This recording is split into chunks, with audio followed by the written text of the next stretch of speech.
आमदार सतेज पाटील, माजी आमदार ऋतुराज पाटील यांच्या आमदार निधीतून तसंच जिल्हा परिषद आणि ग्रामपंचायतीच्या निधीतून कणेरीवाडीमध्ये विविध विकासकामांचं लोकार्पण आणि शुभारंभ करण्यात आला.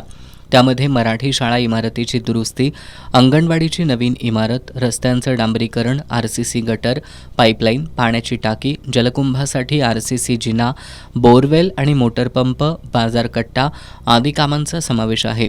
या प्रसंगी बोलताना माजी आमदार ऋतुराज पाटील यांनी कणेरीवाडीनं नेहमीच विकासाची वाट धरली असून पुढील काळातही गावासाठी प्रामाणिकपणे काम सुरू ठेवणार असल्याची ग्वाही दिली. आमदार सतेज पाटील यांच्या पाठीशी ताकदीनं उभं राहण्याचं आवाहनही त्यांनी केलं.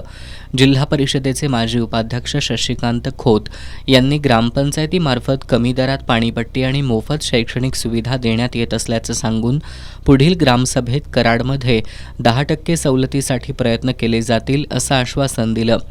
वाद्यांच्या निनादात उद्घाटनाचे कार्यक्रम उत्साहात पार पडले.